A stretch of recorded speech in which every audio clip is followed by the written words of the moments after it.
Assalamualaikum warahmatullahi wabarakatuh. Perkenalkan, kami dari kelompok 5 yang akan membahas tentang materi memahami para pihak yang terkait dengan pengadaan barang atau jasa, termasuk tugas ULP dalam pengelolaan dan koordinasi pengadaan barang atau jasa. Sebelum masuk ke dalam materi, perkenalkan, saya Novi Febriansyah dan teman saya ada Adi Putrajaya, Elvira Kurnia Putri, Baihira Amelia, Rinal Nurdiansyah, dan Rizky. Nah, langsung saja kita masuk ke dalam materi pertama yaitu tentang pengguna anggaran. Nah, menurut pasal 10 PP nomor 58 tahun 2005 dan pasal 10 Permendagri nomor 13 tahun 2006, PM mempunyai tugas dan wewenang di antaranya: 1. Menyusun rencana kerja anggaran. Yang kedua, menyusun dokumen pelaksanaan anggaran. Yang ketiga, melakukan tindakan yang mengakibatkan pengeluaran atas beban anggaran belanja. Dan yang keempat, melaksanakan anggaran SKPD atau unit kerja dipimpinnya. Yang kelima, melakukan pengujian atas tagihan dan memerintahkan pembayaran. Yang keenam, melaksanakan pemungutan penerimaan negara bukan pajak. Yang ketujuh, membuat perjanjian kerjasama dengan pihak lain dalam batas anggaran yang telah ditetapkan. Dan yang ke-8, mengelola utang dan piutang yang menjadi tanggung jawab SKPD atau unit kerja dipimpinnya. Yang ke-9, mengelola barang milik daerah atau kekayaan daerah yang menjadi tanggung jawab SKPD atau unit yang dipimpinnya. Selanjutnya yang ke-10, menyusun dan menyampaikan laporan keuangan SKPD atau unit kerja yang dipimpinnya. Yang ke-11, melaksanakan anggaran SKPD atau unit kerja yang dipimpinnya. Dan yang terakhir, yang ke-12, bertanggung jawab atas pelaksanaan tugasnya kepada kepala daerah atau sekda. Nah, mungkin itu saja tugas dan wewenang dari PA, dan selanjutnya kita masuk ke materi kedua, yaitu KPA atau kuasa pengguna anggaran. Dan KPA ini mempunyai tugas dan wewenangan yang meliputi: 1. Melakukan tindakan yang mengakibatkan pengeluaran atas beban anggaran belanja. Yang kedua, melaksanakan anggaran SKPD atau unit kerja yang dipimpinnya. Yang ketiga, melakukan pengujian atas tagihan dan memerintahkan pembayaran. Yang keempat, mengadakan atau membuat perjanjian kerjasama dengan pihak lain dalam batas anggaran yang telah ditetapkan. Dan yang kelima, menandatangani surat pemerintah membayar langsung atau SPMLS dan surat pemerintah membayar langsung tambahan uang persediaan. Dan yang keenam, mengawasi pelaksanaan anggaran SKPD atau unit kerja dipimpinnya. Dan yang terakhir, yang ketujuh, melaksanakan tugas-tugas kuasa penggunaan anggaran lainnya berdasarkan kuasa yang dilimpahkan oleh pejabat penggunaan anggaran. Baik, mungkin itu saja materi yang saya dapat sampaikan. Mungkin materi selanjutnya bisa disampaikan oleh kawan saya. Terima kasih. Sebelumnya, perkenalkan, nama saya Adi Putrajaya. Di sini saya akan melanjutkan salah satu pihak yang terkait dalam pengadaan barang dan jasa, yaitu PPK. Apa sih itu PPK? PPK atau singkatan dari pejabat pembuat komitmen adalah salah satu pejabat yang wewenangnya diberikan oleh pengguna anggaran atau PA dan kuasa pengguna anggaran atau KPA yang bertugas untuk mengambil suatu keputusan dan melakukan tindakan yang mengakibatkan terjadinya pengeluaran anggaran belanja negara dan daerah. Hal ini tercantum pada pasal 1 nomor 10 Perpres nomor 10 tahun 2018, sehingga menyebabkan pejabat pembuat komitmen ini bertanggung jawab secara administrasi, teknisi, maupun finansial terhadap pengadaan barang dan jasa. Selanjutnya yaitu tugas dan wewenang pejabat pembuat komitmen. Hal ini sudah diatur di dalam Perpres nomor 16 tahun 2018 yang terdiri dari 15 tugas dan wewenang pejabat pembuat komitmen.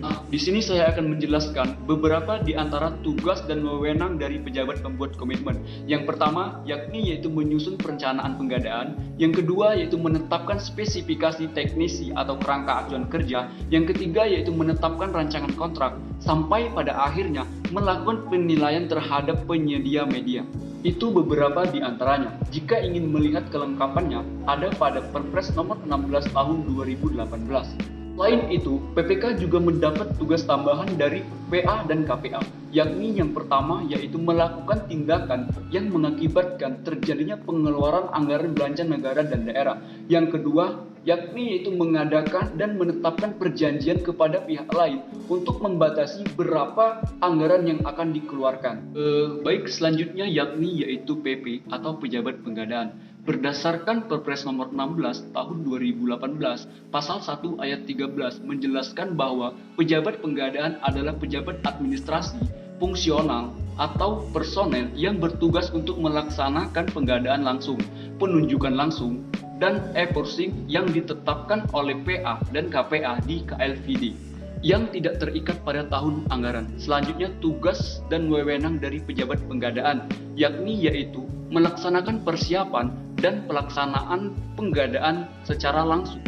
Untuk penggadaan barang atau jasa konstruksi atau jasa lainnya yang bernilai paling banyak itu 200 juta.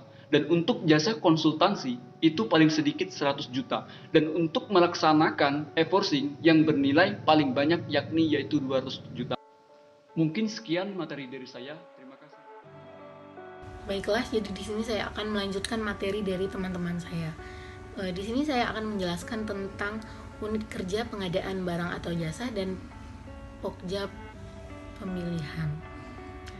Nah, unit kerja penyediaan barang atau jasa ini biasa disingkat dengan UKPBJ.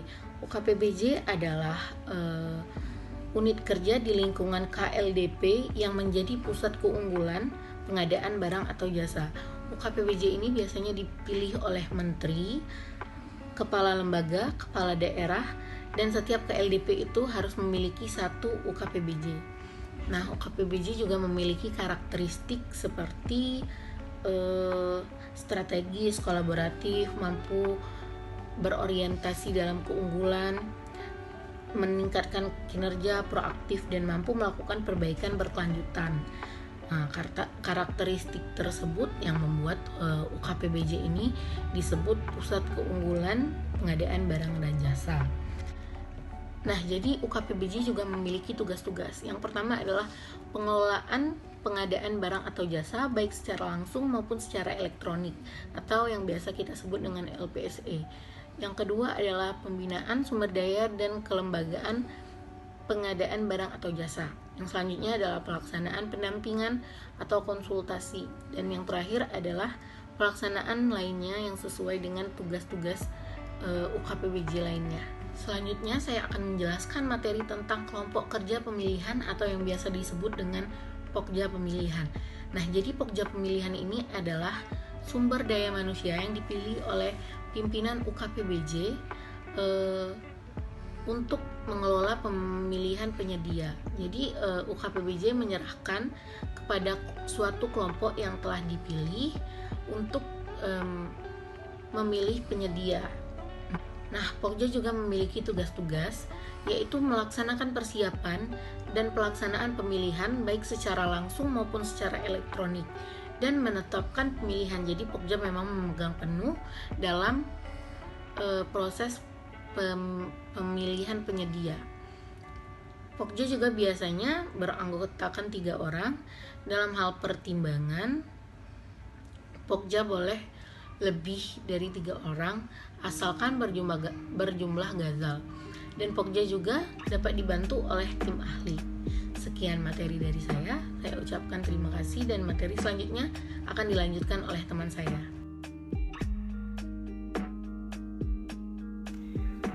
Selanjutnya saya akan menjelaskan agen pengadaan dan pejabat pemeriksa hasil pekerjaan. Yang pertama saya akan menjelaskan agen pengadaan. Apa itu agen pengadaan? Agen pengadaan merupakan unit kerja dan pelaku usaha yang melaksanakan sebagian pekerjaan dari pengadaan barang dan jasa. Agen pengadaan ada setelah ditetapkannya Peraturan Presiden Nomor 16 Tahun 2018 tentang pengadaan barang dan jasa. Selain itu, agen pengadaan sangat berperan penting dalam pelaksanaan pembangunan nasional. Dan juga agen pengadaan itu dapat digunakan dalam beberapa hal seperti satuan kerja, aspek struktur dan anggaran, dan juga ia dapat digunakan untuk meminimalisir hambatan resiko kegagalan. Dan juga agen pengadaan itu berwenang untuk melaksanakan proses pemilihan penyelenggaraan, dan ia juga berkewajiban untuk menyelesaikan permasalahan akibat dari pelaksanaan proses pemilihan. Penjelasan yang kedua, saya akan menjelaskan PJPHP atau Pejabat Hasil Pemeriksa Pekerjaan. Apa itu PJPHP? PJPHP merupakan pejabat yang bertugas untuk memeriksa administrasi hasil pekerjaan dari pengadaan barang dan jasa. PJPHP mempunyai 3 tugas. Yang pertama, ia bertugas untuk memeriksa hasil pekerjaan pengadaan barang dan jasa. Yang kedua, ia menerima hasil pengadaan barang dan jasa melalui pemeriksaan. Yang ketiga, ia membuat dan menandatangani berita acara serah terima pekerjaan. Dalam hal itu, pemeriksaan administrasi proses pengadaan barang dan jasa itu dilakukan sejak perencanaan, pengadaan, sampai dengan serah terima hasil pekerjaan. Sekian materi yang saya sampaikan. Materi selanjutnya akan disampaikan oleh teman saya. Sebelumnya saya ucapkan terima kasih. Wassalamualaikum warahmatullahi wabarakatuh. Saya akan melanjutkan penjelasan tentang penyelenggara swakelola dan juga penyedia barang atau jasa. Yang pertama, penyelenggara swakelola. Penyelenggara swakelola itu adalah tim yang melaksanakan kegiatan secara swakelola. Swakelola adalah cara untuk mendapatkan barang atau jasa yang dikerjakan sendiri oleh kementerian, lembaga, ataupun perangkat daerah lain, ataupun organisasi kemasyarakatan maupun kelompok masyarakat. Nah, penyelenggara swakelola ini memiliki 3 tipe, yaitu tim persiapan, tim pelaksana, dan juga tim pengawas.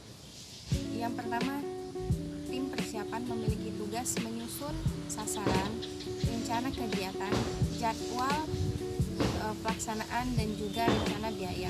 Kemudian yang kedua, tim pelaksana yang memiliki tugas untuk melaksanakan, mencatat, serta mengevaluasi dan juga melaporkan secara berkala tentang kemajuan pelaksanaan kegiatan dan juga penyerapan anggaran. Yang ketiga yaitu tim pengawas yang bertugas untuk mengawasi pelaksanaan dan juga kegiatan fisik dan juga administrasi swakelola. Kedua adalah penyedia barang atau jasa. Penyedia barang atau jasa adalah badan usaha atau perseorangan yang menyediakan barang atau jasa konsultasi ataupun pekerja konstruksi dan maupun yang lain-lain. Nah, penyedia barang atau jasa ini memiliki beberapa syarat, diantaranya yang pertama harus memiliki izin usaha, yang kedua menandatangani fakta integritas, yang ketiga tidak sedang dalam pengawasan pengadilan atau tidak dalam pilot, yang keempat memiliki pengalaman ataupun kemampuan teknis. Mungkin ini yang dapat saya